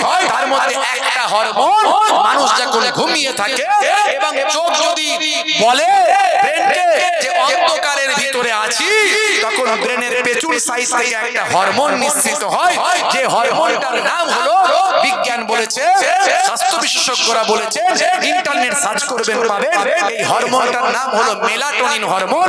এই মেলাটোনিন হরমোন এমন একটা হরমোন যে হরমোনটা এই ঘুমন্ত অবস্থায় শরীরের মাথার পেছন সাইড থেকে নিঃসৃত হয়ে বের হয়ে আমার আপনার রক্তের সঙ্গে মিশে যায়, মিশে গিয়ে আমার আপনার শরীরকে ক্যান্সারের জীবাণু থেকে রক্ষা করে। জোরে হবে না? আর জোরে হবে না? যা কোরআনে বলা হয়েছে আজকের যুগে বিজ্ঞান বাস্তবতার সঙ্গে সামঞ্জস্য প্রমাণ হয়ে গেছে। এই যে রমজানের রোজা, এই রোজার সময় রোজা রাখবে, একটা রোজা যদি কেউ ইচ্ছাকৃত ভাবে ছেড়ে দেয় তার কাফারা হলো 60টা, তার মাঝখানে একটাও যদি গন্ডগোল হয় তার কাফারা আবার 60। সারা জীবন রাখলেও পরিপূর্ণ হবে না। ভাইরা আমার, তরুণ যুবকেরা আমার, মুরব্বিয়ানেরা আমার, এই রমজান মাসের একটা ভালো কাজ করলে 70টা ভালো কাজের সওয়াব পাওয়া যায়। জোরে হবে না? ওই সমস্ত দলের লোক যার বক্তব্য প্রথম শুনিয়েছিলাম তারা বলছে ওসব কিছু নাই, অন্য মাসেও যা সব, আর এই মাসে নাকি 70 গুণ নয়, বলছে অনেক অনেক কিছু বলা যাবে না, অনেক অনেক, বুঝতে পারছে? ভাইরা আমার, তরুণ যুবকেরা আমার, তাদের সব কথাই উল্টো। আমাদের আলেম ওলামারা যা বলে, আহলে সুন্নাহ ওয়াল জামাতের আলেম ওলামারা যা বলে তারা সবই উল্টো বলে, ওদের কথায় কান দেবেন না। আমরা দাদা হুজুর পীর কেবলার মতাদর্শের মানুষ, সেই ছাতার তলায় আছি, সেই গাছের বট গাছের তলায় আছি, যে বট গাছের তলায় পশ্চিমবঙ্গের আলেম ওলামারা আছে। ভাইরা আমার, সে দাদা হুজুর কেবলাকে ছাড়বেন না। আমি খারাপ, আমার কাছ থেকে সরে যান। দাদা হুজুর কেবলার মতাদর্শকে মানুন। বট গাছের ছায়ায় যদি না থাকে ছায়া পাবেন না, ছায়া পাবেন না। ছাতার তলায় না থাকলে পানি হলে ভেসে যাবে, বাঁচতে পারবেন না। দাদা হুজুর কেবলার থেকে বড় ছাতা পশ্চিমবঙ্গে আর কেউ নাই আমাদের জন্য। সে দাদা হুজুর কেবলার ছাতার তলায় থাকুন। ভাইরা আমার, বাঁচতে পারবেন কিয়ামতের দিনে ইনশাআল্লাহ, এটুকু আমাদের বিশ্বাস। ভাইরা আমার, তরুণ যুবকেরা আমার। তো সেই সময় তৎকালীন যুগে 1450 বছর আগে আল্লাহর কোরআন যা বলেছে আজকের যুগে বিজ্ঞান আর বাস্তবতাই প্রমাণিত হয়েছে। হে তরুণ যুবকেরা, হে আমার বন্ধুরা, শুনে রেখে দিন বাবা, জেনে রেখে যান হে মুসলমান। তার মানে আমি এটা বলতে চাইছি আমার আল্লাহ রাতের বেলা বিশ্রাম করতে বললেন, আর এখানে বললেন ইবাদতের জন্য সৃষ্টি করেছি। ভালো করে দুটো কথা ব্যাখ্যা করুন। অনেক উদাহরণ দিচ্ছি, বেশি উদাহরণ দেব না, এই দুটো উদাহরণ বাবা। রাতের বেলা তোমাকে আমার আল্লাহ বিশ্রামের জন্য করেছেন, দিনের বেলা দিনকে বানিয়েছেন রুজি রুটি তালাশের জন্য বানিয়েছেন। এই কথাগুলো আল্লাহ বলেছেন। আবার অন্য জায়গায় বলছেন ইবাদতের জন্য সৃষ্টি করেছি। আসল ব্যাখ্যাটা হবে তুমি রাতের বেলা রাতের বেলা নিদ্রা যাপন করবে, দিনের বেলা রুজি রুটি তালাশ করবে, রাস্তা দিয়ে হাঁটবে, খাবার সময় খাবে, বিছানায় ঘুমাবে, ছোটদের সঙ্গে ভালো ব্যবহার করবেন, বড়দের সঙ্গে সম্মান করবেন, শ্রদ্ধা দেবেন, মানুষের সঙ্গে ভালো ব্যবহার করবেন, মুখটাকে সুন্দর পোলাইট ব্যবহার করে হাসি হাসি চেহারা করে রাখবেন। হে তরুণ যুবকেরা, ঘুম থেকে ওঠা থেকে ঘুমাতে যাওয়া পর্যন্ত যা কিছু করবেন সবের মধ্যে আপনার ইবাদত হবে। সবটাই যদি আল্লাহর নবীর তরিকায় হয়, সুন্নতের আদলে যদি হয়, সুন্নতের মতাদর্শে যদি হয়, সুন্নতের তরিকায় যদি হয়, সবের মধ্যে ইবাদত পাওয়া যায়। এর জন্য আমার আল্লাহ বললেন তোমাদেরকে ইবাদতের জন্য সৃষ্টি করেছি। আপনি খাবেন নবীর স্টাইলে খাবেন, ইবাদতের সব। ঘুমাবেন ডান দিকে কাত হয়ে ঘুমাবেন, নবী বলেছেন তাই ঘুমাচ্ছি, ইবাদতের সব। পায়ের পোশাকটা পুরুষদের পায়ের গিরার নিচে যেন না যায়, মা আসফালা মিনাল কাবাইনি মিনাল ইজারে ফিল নার, যদি ইচ্ছাকৃতভাবে যায় ওই অংশটা জাহান্নামের আগুনে জ্বলবে। ভাই এই নবী বলেছেন তাই করছি, সুন্নতের সব। এইভাবে চলবেন। ছোট ছোট বাচ্চা পেলে বাচ্চাদের একটু ভালোবাসবেন, আদর করবেন, বাচ্চাদেরকে ভালোবাসবেন। অনেকে বাচ্চাদের একটু কান্নাকাটি হইচই সহ্য করে না। মসজিদে গেলে বাচ্চারা গেলে একটু হইচই করছে, রেগে গিয়ে বকে বাকে তাকে ঘর পাঠিয়ে দিচ্ছে, ওই ছেলেটা আর মসজিদে আসবে না। তাই বাচ্চাদেরকে বকাবকি করবেন না। আজকে যে মসজিদে ডিস্টার্ব করছে, কালকে সে একদিন পাক্কা নামাজি হয়ে যাবে, আর পরশুদিন বাপ মরে গেলে কবরের ধারে গিয়ে জিয়ারত করবে। কথা ঠিক না ভুল বলে? মুসলমানের ছেলে এখন তো মোবাইলে free fire, PUBG, online game. আপনি মসজিদে যদি না যান, ওই রাত দিন শুধু চালিয়ে যাচ্ছে, গুলি তার শেষ হয় না। বাঁশবাগানের ধারে, পুকুরের পাড়ে, নদীর ধারে মুসলমানের ছেলে শুধু গুলি করে, চালিয়ে যাচ্ছে, বন্ধ হচ্ছে না। আর কোম্পানিগুলো এত গেম ছাড়ছে, খালি বলছে গেম লোড করো, গেম খেলো আর ইনকাম করো, নাকি গেম খেললেই কোটি কোটি টাকার মালিক হয়ে যাবে। এই যে অনন্ত আম্বানির বিয়ে হলো, মুকেশ আম্বানির ছেলে, নীতা আম্বানির ছেলে, তো ছেলের বিয়ে হওয়ার পরেই কত 700 কোটি না কত কোটি দিয়ে বিয়ে দিয়েছে, বুঝলেন? তো এত টাকা তো তুলতে হবে, কতগুলো গেম মার্কেটে ছেড়ে দিল। ছেড়ে দিয়ে সচিন টেন্ডুলকারের মতো ভালো মানুষ, যার পপুলারিটি আছে, একজন সৎ অনেস্ট মানুষ বলে ভারতের মানুষ মনে করে, ওই লোকটাও ফিল্ডে নামিয়ে দিয়েছে, বলছে গেমের অ্যাড করো। বাধ্য হয়ে সেও হয়তো গেমের অ্যাড করছে। আর এদিকে শাহরুখ খান, সলেমান খান তো আছি, আবার নিজেরাও বাপ বেটা, মা ভাই, বাপ বেটা সব, মা সবাই মিলে একসঙ্গে শুরু করেছে, আমার ছেলের বিয়ের খুশিতে এই গেমটা যদি ডাউনলোড করো অনেক টাকার মালিক হয়ে যাবে, সব মালিক হয়ে যাবে। এই করে করে ছেলেগুলোকে ফতু করে দিচ্ছে, সব পয়সা ফাঁকা করে দিচ্ছে, আর ওরা ইনকাম করছে। মুসলমানের ছেলে খেলে খেলে শেষ হয়ে যাচ্ছে, ব্রেনটা ধ্বংস, বুদ্ধি ধ্বংস, মোবাইলের চার্জ শেষ, ইন্টারনেট শেষ, পয়সা শেষ, পিতামাতার অবাধ্য, ভাই আমার কাজকর্ম চ্যুত, পড়াশোনায় লাটে উঠে যাচ্ছে, সব ধ্বংস হয়ে এরা একেবারে র্যাঙ্গাডাঙ্গাম হয়ে যাচ্ছে।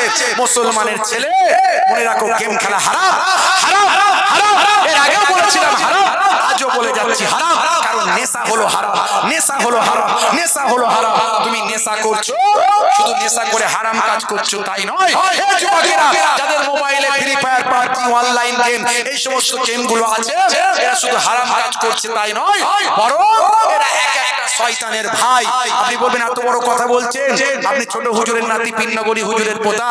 আমি বলছি না, আল্লাহ বলেছেন ইন্নাল মুবাজ্জিরিনা কানু ইখওয়ানাশ শায়াতিন, অপচয় খরচাকারী শয়তানের ভাই। এই মোবাইলের পয়সা খরচা, ইন্টারনেট খরচা, বুদ্ধি খরচা, সময় খরচা, ব্যাটারি খরচা, অনেক খরচা, এই অনেক খরচা, অনেক অপচয় করে এরা সব শয়তানের ভাইয়ে পরিণত হয়েছে। রাগ করলেন আমার কথায়?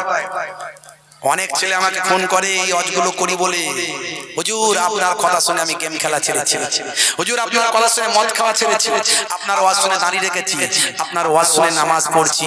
আমি বলেছি 1 ঘন্টার আলোচনা শুনুন, আমি এখানে একটা বলে দিয়ে চলে যেতাম ঘটনা, সেই ঘটনা বলে দিলে আপনি বলতেন মাশাআল্লাহ, তবুও তো একটা বাস্তব ইতিহাস থেকে বলেছি ঘটনা। আমি অনেকে না যাই ঘটনাই বলি না। হে তরুণ যুবকেরা, আমি আপনি পরিবর্তন হয়ে যাই। হে যুবকেরা, হে মুরব্বিয়ারা, যারা আমার ওয়াজ শুনছেন আজ থেকে প্রতিজ্ঞা করুন পরিবর্তন হয়ে যাব। কালের আইন মাদ্রাসা এই যে বৃহৎ ইসলামিক সমাবেশ 68 বছরে আল্লাহর ওলিদের পদধূলিতে ধন্য এই জায়গা, সেই জায়গার মাহফিল থেকে প্রতিজ্ঞা করো আজ থেকে হেদায়েত হয়ে যাব। কেসিয়াস গেলে থেকে Tyson Hanuman Michael Jackson ইলিমা দিমাত Priyank তারা সব হেদায়েত হয়ে গেছে মাশাআল্লাহ। প্রবীণ আলেমে দ্বীন দাদা পীরের সিলসিলার উজ্জ্বল নক্ষত্র, আমার অত্যন্ত প্রিয় মানুষ, শ্রদ্ধাভাজন ব্যক্তিত্ব জনাব হযরত মাওলানা মাশাআল্লাহ জামাত আলী সাহেব তিনি এসে গেছেন। আমি জাস্ট 2-1 মিনিটে ওটা বলবো না, ছেড়ে দেবো, বলে দেবো। তো ভাইরা আমার কাবা শরীফ প্রদক্ষিণ করছেন, গায়ে হাতে ট্যাটু, ওই ট্যাটু দেখে ইন্টারনেটে ভাইরাল, লোকে জিজ্ঞাসা করলো, মুখের কথাই বলে দিচ্ছি আর সময় নেব না, ইন্টারনেটে লোকে জিজ্ঞাসা করলো যে আপনি ট্যাটু গায়ে লাগিয়ে আছেন, আপনি তো ওযুই হবে না, তো কিসের হজ? বলে এই ট্যাটু গুলো আমার শরীর থেকে উঠবে না। ট্যাটু 2 ধরনের, একটা হলো মেডিসিন দিয়ে তোলা যায় আর একটা তোলা যায় না। আমার সারা শরীরে লেগে আছে, এটা তোলা যাবে না, তাই মাসালা আমার জন্য জায়েজ, বাধ্য হয়ে জায়েজ। আমার আসল নাম হলো জোসেফ, আমি হলাম আমেরিকান ব্লগার, আমি ব্লগিং করার জন্য আল্লাহর কোরআন পড়ছিলাম, কোরআনকে নিয়ে ব্লগিং করব।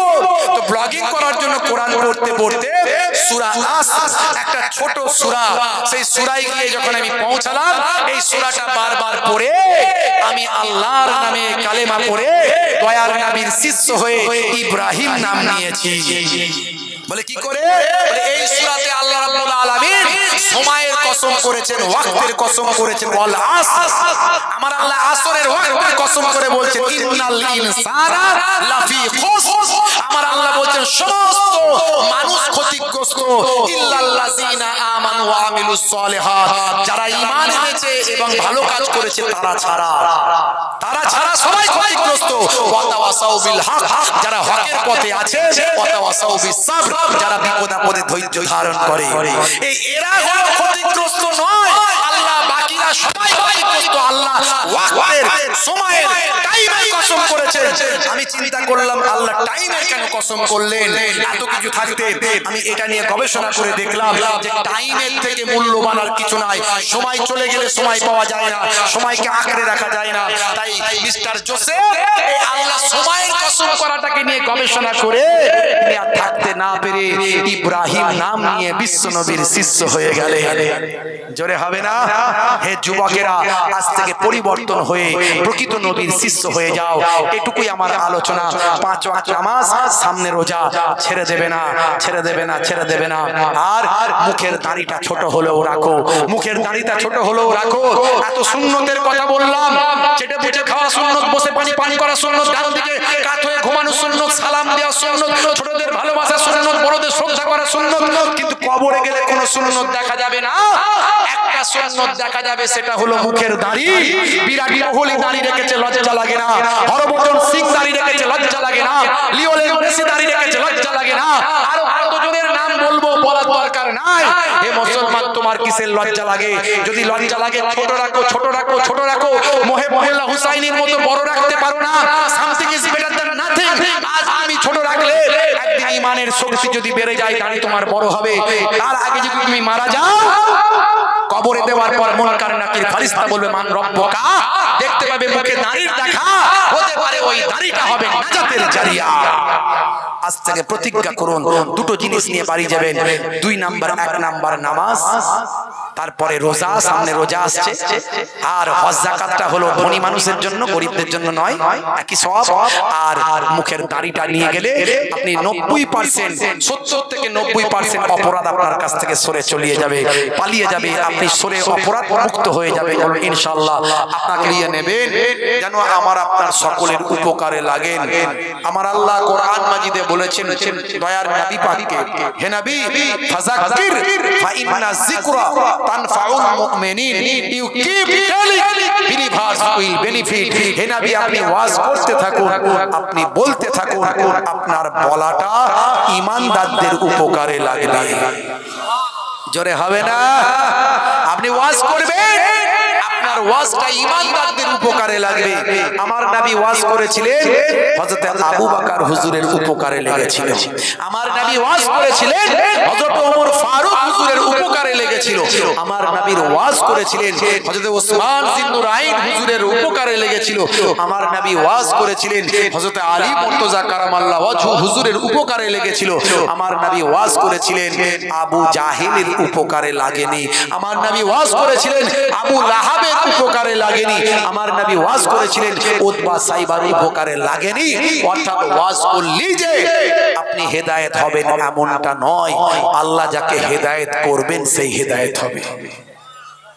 হেদায়েত করার মালিক কে? আর আপনি কি? আমি চেষ্টা করব। ওয়াজ যদি শোনার জন্য আসেন, যে হ্যাঁ কালের আইন মাদ্রাসার ইসালে সওয়াব আজ প্রায় 68 বছর মনে হয়, 68 বছর এই পাক মাহফিলের জলসা হচ্ছে। এই পাক মাহফিলের দরজাটা কেমন বুঝতে পারছেন? এখানে কত আল্লাহর ওলির আগমন ঘটেছে। আমি গুনাহগারকে আল্লাহ এখানে বসিয়ে দিয়েছেন, এর জন্য সৌভাগ্য মনে করছি। আমি এই জন্য দাওয়াত নিয়েছি। আমার হাতে সময় নাই, আমাকে ওখানে পৌঁছাতে হবে।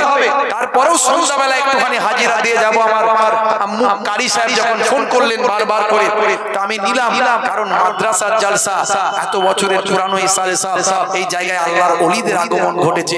কত আমার নানা জানরা মনে হয় এখানে এসে ওয়াজ করেছেন। বড় নানা জান ওয়াজ করেছেন। আরে বাপ রে বাপ, বড় নানা জানের প্রতিষ্ঠিত জলসা, বড় হুজুর পীর কেবলা রাহমাতুল্লাহ আলাইহি, বড় নানা জান। আমি তো মেয়ের ছেলে, বুঝতে পারছেন। আমার মামাতো ভাই আসবে, ছোট ভাই, আমার থেকে অনেক বয়সে ছোট, সাওবান সিদ্দিকী আমার ছোট ভাই, তিনি ছেলের ছেলে, আমি ছোট হুজুর কেবলার মেয়ের ছেলে। আবার এদিকে মায়াপুর পীরনগরী হুজুর, আপনারা নাম শুনেছেন, যাকে জিন্দা পীর জিন্দা ওলি বলা হতো। জি হ্যাঁ, সব আমার পূর্বপুরুষ সব কেরমান থেকে এসেছিল, কেরমান থেকে সব আহলে বায়াতের খানদান। তো যাই হোক, তো ভাই আমার এই দিক থেকে, আমার নামাজানদের দিক থেকে তো বুঝতেই পারছেন, সব জানেন আপনারা। তো আল্লাহ আনিয়ে দিয়েছে কিছু সময়ের জন্য আলোচনা। যারা রাস্তাঘাটে আছেন, আমি অনুরোধ করবো বাপ কিছু সময়ের জন্য যদি বসে যেতেন বড্ড ভালো লাগতো। যে যে হালতে আছেন, অনেকে মনে মনে করছেন আমার মাথায় টুপি নাই, কি হয়েছে? টুপি নাই তো কি হয়েছে? আপনি বসো, কিছু সময়ের জন্য বসে যান, অন্তত দিনের কথা তো কিছু শোনা হবে। কতক্ষণ রাস্তায় দাঁড়িয়ে থাকবেন? 1-1.5 ঘন্টা দাঁড়ানো কষ্টকর ব্যাপার। অন্তত চলে আসে কিছু কথা আপনাদের জন্যই তো আলোচনা। আমার ওয়াজ ইন্টারনেটে আপনারা শুনেছেন 20-25 হাজার বক্তব্য আছে, 1-2 হাজার নয়, 20-25 হাজার ওয়াজ আছে। আপনারা শুনেছেন আমার ওয়াজের 90% আলোচনা আমি যুবকদের নিয়ে করি, যুবকদের নিয়ে করি। যাদের 60 বছর 70 বছর 80 বছর হয়ে গেছে, তাদের তো টিকিট কেটে ফেলেছে। কথা ঠিক না ভুল? টিকিট কাটা হয়ে গেছে, শুধু কনফার্ম হতে বাকি আছে। ওয়াজ শুনতে হবে যুবকদের, তারা পরিবর্তন হবে।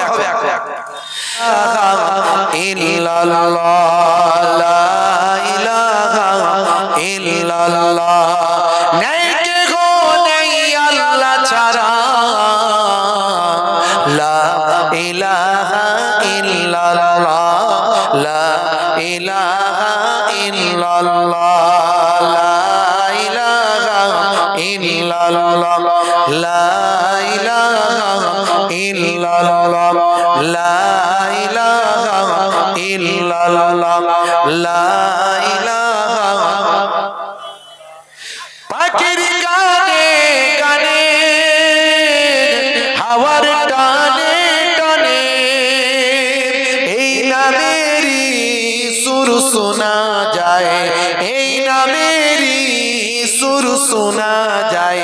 হলে আপন হারা ইল্লাল্লাহ ইল্লাল্লাহ, লা ইলাহা ইল্লাল্লাহ, লা ইলাহা আল্লাহ আল্লাহ আল্লাহ আল্লাহ আল্লাহ আল্লাহ আল্লাহ আল্লাহ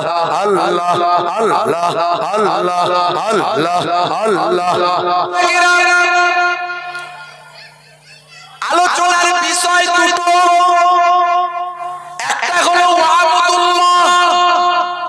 আল্লাহর ইবাদত করো, দুই নাম্বার হলো ওয়ালা ইউশরিক বিল্লাহ, আল্লাহর সঙ্গে কাউকে শরীক করো না, আল্লাহর সঙ্গে কাউকে অংশী করো না, আল্লাহর সমতুল্য কাউকে ভেবো না, অর্থাৎ ঈমানটা মজবুত করো। এর জন্য আমি বলি রোল নাম্বার ফাঁকা, খাতা ভর্তি লেখা, মাস্টার খাতা দেখবে না, পরীক্ষায় পাস হবে না। উপরের লেভেলটা ভালো, ভিতরের ইঞ্জিনটা কালো। আমি বলি ওটা গোল্লায় গেল, উপরে নোকিয়া আর ভিতরের মাল চাই না। আমি বলি হোয়াটসঅ্যাপ করা যায় না, বন্ধুর সঙ্গে বন্ধু যোগাযোগটা হয় না। এই যে মাধ্যমিক পরীক্ষা গেল, ফাজেল কামেল পরীক্ষা গেল, আমি একটা হাই স্কুলের টিচার, উচ্চ মাধ্যমিক হাই সেকেন্ডারি স্কুল 17 বছর রানিং চলছে, কতদিন পারবো জানি না। আমার আব্বা জান ছিলেন মুহাদ্দিস, দীর্ঘদিন ধরে হাদিসের দার্স দিয়েছেন, 50টা বছর তিনি দার্স দিয়েছেন। ভাই আমার শাইখুল হাদিস ছিলেন, পীরনগরী হুজুর পীর কেবলার বড় সাহেবজাদা, ছোট হুজুর পীর কেবলার রাহমাতুল্লাহ আলাইহি সুযোগ্য জামাতা। আমার নানা জান বলতেন আমার পীরনগরের জামাই বড় আলেম, অনেকগুলো গাড়ি নিয়ে নানা জান জলসায় যেতেন, মুরব্বি হুজুররা সব জানে। ছোট হুজুর কেবলা যখন জলসায় যেতেন তখন 3-4 খানা 5খানা গাড়ি, 7খানা আমার আব্বা জানের কাছে শোনা। আমি তখন তো ছোট, আমার তখন বয়স 6-7 বছর। আমার একটু একটু মনে আছে নানা বাড়িতে যখন থাকতাম, আম্মাজান যখন নানা বাড়িতে থাকতেন, আমি যখন থাকতাম, আর আমাকে আম্মাজান শিখিয়ে দিয়েছিলেন তোমার নানা জান এলে একটু তাকবীর দেবে, বুঝতে পারছেন? আর আমিও বেশ এই তাকবীরটা দিয়ে বেশ ভালোই আমার মজাও হতো। কিরকম? তাকবীর দিলেই মাল করি পাওয়া যেত। নানা জানের সামনে চলে যেতাম, আর নানা জানের একটা স্পেশাল গাড়ির হর্ন ছিল, আপনারা মুরব্বী মানুষরা জানেন। ছোট হুজুর কেবলার গাড়ির হর্নটা একটু এক্সেপশন, ব্যতিক্রম, মানে এমন একটা হর্ন সবাই বুঝতে পারবে ছোট হুজুরের গাড়ি যাচ্ছে। তো নানা জানের গাড়ির হর্ন যখন ফুলপুরা শরীফে ঢুকি বাজতো, আর আমি ওই ট্রেনে দৌড়াতাম, আমার আম্মা জান বলে দিতেন তোমার নানা জান এসেছে, আমি ছুটতাম, আর আমি গিয়ে 2-4 বার তাকবীর দিলে একটু মাল করি পাবো, 1 আনা 2 আনা তখনকার যুগে, বুঝতে পারছি। এই একটা ভালো বেশ ইনকামের একটা লাইন ছিল যে তাকবীর দিলেই পয়সা পাওয়া যাবে। তো আমার এইটুকু মনে আছে, নানা জানের ইন্তেকালের সময় সেই সিনটা, সেই খড়ের চালের সেই সিনটা, 4 চালা, সেই সিনগুলো মনে আছে। ইন্তেকালের সময় কথাটা মনে আছে, এখন কি হয়েছে এছাড়া তো মনে নাই। তো আমার আব্বা জান কলেজ সাহেব হুজুর এই বড় হুজুর কেবলার সোহবত পেয়েছেন, বুঝতে পারছেন? ছোট হুজুর কেবলার সোহবত পেয়েছেন, বলছিলেন আব্বা জানের কথা বলছিলেন। তো আব্বা জান 4 হুজুর কেবলার সোহবত পেয়েছেন। তো অনেক বয়স হয়ে গেছে, দীর্ঘদিন হাদিসের দার্স দিয়েছেন। আব্বা জানের কাছ থেকে শোনা তোমার নানা জান যখন জলসায় যেতেন ওই 6টা-8টা করে গাড়ি নিয়ে যেতেন, আর বলতেন আমার পীরনগরের জামাই বড় আলেম আমার কাছে বসবে, নিজের কাছে বসাতেন। তো যাই হোক, আব্বা জানও দীর্ঘদিন ধরে হাদিসের দার্স দিয়েছেন, তিনি শিক্ষকতার লাইফ, এই টিচিং লাইফে থেকেছেন। পীরনগর নবাবিয়া সিনিয়র মাদ্রাসা আপনারা শুনেছেন, আমাদেরই পূর্বপুরুষের তৈরি করা ওই মাদ্রাসা, এই জন্য নামটাই হয়ে গেছে পীরনগর, বুঝতে পারছেন? তো যাই হোক ভাইরা আমার, আবার আমার বড় মামা জান আল্লামা পীর সাইফুদ্দিন সিদ্দিকী রাহমাতুল্লাহ আলাইহি নাওয়ারাল্লাহু মারকাদা, আল্লাহ তার রওজাটাকে নূর দিয়ে পরিপূর্ণ করে দেন। তো সেই বড় মামা জান হুজুর কেবলা দীর্ঘদিন ধরে হাদিসের দার্স দিয়েছেন, সাইফুল হাদিস ছিলেন, ফুরফুরা শরীফ টাইটেল মাদ্রাসা, বুঝতে পারছেন? এই হুজুররা সব জানেন মাশাআল্লাহ, আল্লাহ করে যোগ্য আলেম। তো আমার যখন পড়াশোনার হলো, আমিও পরীক্ষা দিলাম, দিলে কি একবার পরীক্ষায় কি হয়, তো ওয়েস্ট বেঙ্গলে 3rd হয়ে গেলাম, 3 নম্বরের র্যাঙ্ক হয়ে গেল। তা আব্বা জান বললেন চাকরি করো, তো যতদিন পারো করো না, দিনের সেটাও তো খেদমত। তো করছি, 17 বছর হয়ে গেছে, কতদিন পারবো জানি না। মানুষের অনেক চাপ, মানুষের অনেক আশা পাওনা, অনেক কিছু। তো যাই হোক, যে কদিন পারি আল্লাহ যদি করান, তো দিনের বেলা এই যে ইনভিজিলেটরের দায়িত্ব পালন করেছি। আমার স্কুলে সেন্টার ছিল, মাধ্যমিকের সেন্টার ছিল, 3 ভুলে গেল। আচ্ছা বলুন তো সে পাস করতে পারবে? যে পাস করতে পারবে? হ্যাঁ, অনুরূপ আগে রোল নাম্বার, তারপরে লেখা খারাপ হয়েছে, লেখা কম হয়েছে, পাস মার্কসের মতো হয়ে গেছে, মাস্টার তাকে পাস করিয়ে অন্তত উঠে গেল গোজা মিল দিয়ে, কিন্তু ফেল করলো না। আর যদি রোল নাম্বারে গোলমাল হয়, যত ভালোই লিখুক পাস করা যাবে না। এখন দেখছেন না অনেক বড় বড় আলেম, অনেক বড় বড় আলেম বক্তাদের ওয়াজ শুনবেন, আমার কাছে সব প্রুফ আছে। একটা দল বেরিয়েছে শুধু বলছে আমরা হাদিস ছাড়া কিছু মানি না, তাদের দলের বড় বড় আলেম, নাম করা আলেম বলছে আবু জেহেল নাকি, আবু জাহিল যাকে আমরা বলি, সে আবু জাহিল নাকি মুসলমান ছিল, ঈমানদার ছিল, কারণ সে আল্লাহর কাছে দোয়া চেয়েছিল। আচ্ছা আবু জাহিল কি করে মুসলমান হতে পারে? সে আমার নবীর দুশমন, নবীকে মানে না, যে নবীকে মানে না সে মুসলমান হতে পারে? মুসলমান হওয়ার জন্য শর্ত হলো, ঈমানদার হওয়ার জন্য শর্ত হলো রাসূলকে মানতে হবে। শুধু আমার নবীকে নয়, সব নবীকে মানতে হবে। সে তো মানে না, আমার নবীকে মানে না, নবিউল আম্বিয়াকে মানে না, কিন্তু সে বড় আলেম বলছে। এই রোল নাম্বার ফাঁকা। তার বাপ বলছে, আমি নামটা বলেই দিচ্ছি, আব্দুর রাজ্জাক বিন ইউসুফ, কারণ সে প্রকাশ্য বলছে, আমাকে প্রকাশ্য বলতে হবে। আমার কাছে আমি শুনিয়ে দিতে পারবো, আমি আপনাকে ডকুমেন্ট দিয়ে শুনিয়ে দিতে পারবো, যদি চলে আমি শুনিয়ে দিচ্ছি। দেখুন প্রমাণ দিয়ে দিচ্ছি। সে বলছে, কি বলছে আপনি শুনলে অবাক হয়ে যাবেন ভাইরা আমার। এরা সব এখন মুসলমান, বড় বড় আলেম সেজে ঘুরছে, এদের রোল নাম্বারটাই ফাঁকা। যতই আমল হোক, যত বড় আলেম হোক, কোনো কাজে রাখবে না, রোল নাম্বার ফাঁকা। শুনলে আপনি অবাক হয়ে যাবেন। কবরে জীবিত নাকি মৃত? মৃত। আত্মার জগতে থেকে তিনি জবাব দিচ্ছেন, নবী বেঁচে আছেন, কবরে এই কথা মিথ্যা। এটাই তো তার বাস। এইসব কথাগুলো না শুনলে আপনি বুঝতে পারবেন না। কেন শোনাচ্ছি? আমার বাবাজি বললেন হুজুর ওয়াজ করুন, কথা ঠিকই বলেছেন, ওয়াজ করব, কিন্তু এগুলো না বললে আমার রোল নাম্বার ফাঁকা। ওয়াজ শুনে কি হবে? রোল নাম্বার ফাঁকা হলে খাতায় লিখলে লাভ আছে? লাভ নাই। এরকম অসংখ্য আছে আমার কাছে, ডকুমেন্টস রাখা আছে, বুঝতে পারছেন? ডকুমেন্টস রাখা আছে। আগে রোল নাম্বারটা ঠিক করুন। এই জন্য এটার নাম হলো ঈমান। এটার নাম কি? ঈমান।